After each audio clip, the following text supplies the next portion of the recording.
नमस्कार, मी रोहित साळुंखे. तरुण भारत न्यूज बुलेटिनमध्ये आपल्या सर्वांचे स्वागत. आता पाहूया ठळक घडामोडी. श्री शिवप्रतिष्ठान हिंदुस्थान बेळगावच्या वतीने फाल्गुन शुद्ध प्रतिपदा ते फाल्गुन अमावास्या या दरम्यान मागील महिनाभर धर्मवीर बलिदान मास पाळण्यात आला.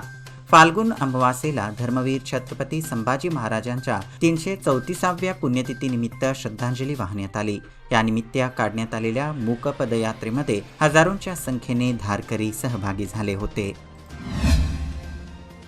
राजहंसगड येथे गुढीपाडव्यानिमित्त बुधवार दिनांक 22 रोजी पारंपरिक यात्रेचे आयोजन करण्यात आले आहे. मंगळवारी जिल्हाधिकारी नितेश पाटील यांची भेट घेऊन राजहंसगड पंच कमिटीने यात्रेला परवानगी द्यावी अशी मागणी केली. जिल्हाधिकाऱ्यांनी काही सूचना करत यात्रोत्सव करण्यास परवानगी दिल्याने पारंपरिक पद्धतीने यात्रा होणार आहे. विहिरीचे पाणी पित असाल तर वेळीच सावध व्हा. शहरातील बहुसंख्य विहिरींच्या पाण्यामध्ये ड्रेनेजचे पाणी मिसळले आहे. हे दूषित पाणी उलट्या, जुलाब, अतिसार यांना कारणीभूत ठरत असून विहिरीचे पाणी पिणे शक्यतो टाळा असा सल्ला तज्ज्ञांनी दिला आहे. SKE सोसायटीच्या GSS कॉलेजमध्ये पाण्याची शुद्धता तपासणारी प्रयोगशाळा अलीकडेच सुरू झाली आहे. या प्रयोगशाळेत साधारण या महिन्यात 25 ते 30हून अधिक जणांनी विहिरीच्या पाण्याचे नमुने आणून तपासून घेतले आहेत. त्यामध्ये हे पाणी अत्यंत पिण्यासाठी योग्य नाही असा अहवाल प्रयोगशाळेच्या चालकांनी दिला आहे. 2 वर्षात कोरोनामुळे गुढीपाडवा निर्बंधाखाली साजरा झाला होता. मात्र यंदा गुढीपाडवा उत्साहात साजरा होणार आहे. त्यासाठी विविध साहित्याच्या खरेदीला उधाण आले आहे. बुधवारी होणाऱ्या गुढीपाडव्याच्या पार्श्वभूमीवर मंगळवारी बाजारात खरेदीसाठी गर्दी झाली होती. विशेषतः हार, फुले, फळे, कडुनिंब, आंब्याची पाने यासह पूजा साहित्याला मागणी वाढली होती. गुढी उभारण्यासाठी मेस काट्या, कलश, साखरेच्या माळा, फुलांच्या माळा आदी साहित्याच्या खरेदीसाठी लगबग पाहायला मिळाली. विधानसभा निवडणूक कधीही जाहीर होण्याची शक्यता आहे. निवडणूक जाहीर झाल्यानंतर आचारसंहितेची काटेकोर अंमलबजावणी करण्याची जबाबदारी प्रत्येक अधिकारी व निवडणूक कर्मचारी यांनी आपल्या कार्यक्षेत्रात घ्यावी. निपाणी मतदारसंघ हा सीमावर्ती असल्यामुळे आंतरराज्य तपास नाक्यावर तपासणी मोहीम काटेकोरपणे राबवावी. तसेच निवडणुकीसाठी नेमण्यात आलेले अधिकारी व कर्मचाऱ्यांनी परस्परांमध्ये योग्य समन्वय राखून निवडणूक पार पाडावी अशा सूचना निवडणूक अधिकारी GN मंजुनाथ स्वामी यांनी दिल्या.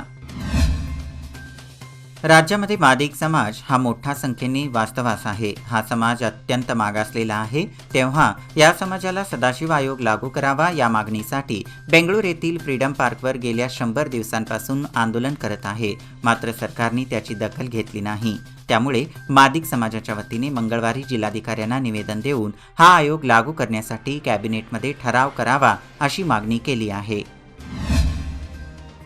स्वातंत्र्यवीर सावरकर यांच्या स्नुषा तसेच हिंदू महासभेचे राष्ट्रीय अध्यक्ष कैलाशवासी विक्रमराव सावरकर यांच्या अर्धांगिनी स्वामिनी सावरकर यांचे पुणे येथे अल्पशा आजाराने वयाच्या 84व्या वर्षी निधन झाले. त्यांच्या निधनाने सावरकर भक्तांमध्ये शोककळा पसरली आहे.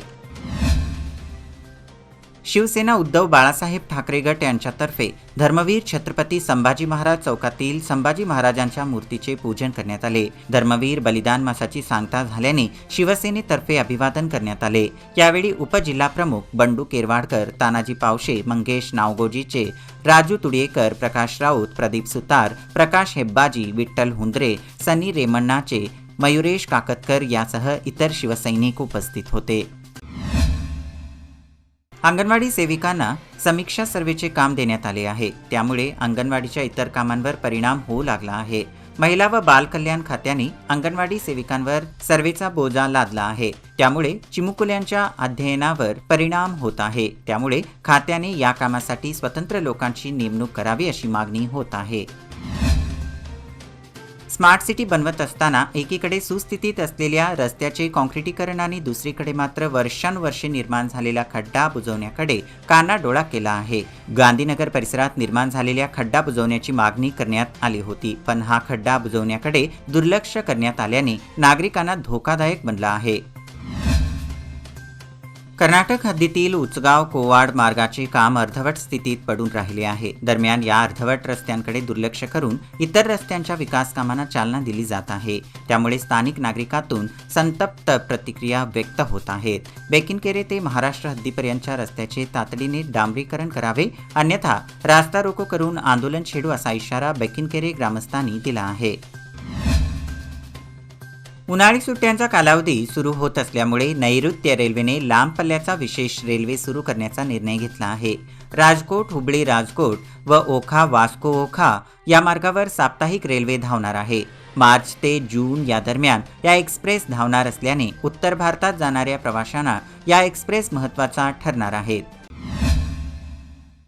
लोककल्प फाउंडेशनने नेत्रदर्शन नेत्र इस्पितळाच्या डॉक्टर संगीता के विशाल हेगडे आणि उदय यांच्या समवेत चिखले गावात नेत्र शिबिर आयोजित केले होते. या शिबिरात लोकांची डोळ्यांचे आजार आणि मोतीबिंदूची समस्या तपासण्यात आली. त्यांना चांगला प्रतिसाद मिळाला आणि सुमारे 79 लोकांनी शिबिरासाठी उपस्थित राहून लाभ घेतला. लोककल्प फाउंडेशनचे स्वयंसेवक संतोष कदम, अनंत गावडे, सुहासिनी पेडणेकर, सूरज सिंग राजपूत, प्रितेश पोतेकर, प्रसाद आसुकर आणि इतर अनेक गावातील सदस्य शिबिरासाठी उपस्थित होते. लोककल्प फाउंडेशनच्या ह्या सेवेबद्दल ग्रामस्थांनी लोकमान्य सोसायटी, लोककल्प फाउंडेशन व नेत्रदर्शन इस्पितळाचे आभार व्यक्त केले. रायबाग येथे नूतन शादी महलचे उद्घाटन आमदार DM ऐहोळे यांच्या हस्ते करण्यात आले. यावेळी आमदार ऐहोळे यांनी शादी महलसाठी 1 कोटी रुपयांचे अनुदान मंजूर झाले होते. या निधीतून सुसज्ज शादी महल निर्माण करण्यात आले आहे. समाज बांधवांनी याचा लाभ घ्यावा असे आवाहन केले.